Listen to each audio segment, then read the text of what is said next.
وفاة المرحومة تذكرنا بالدور الرائد لهذه العائلة، عائلة المانوجي.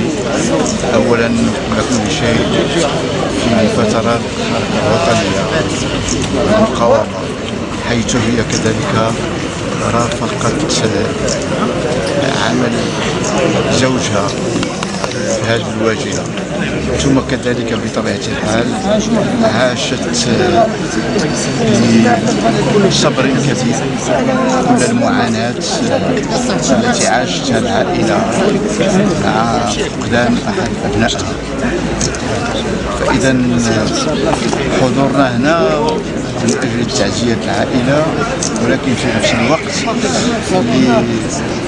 نتذكر بالكثير من الاعتزاز الدور الذي قامت به هذه العائلة في الدفاع على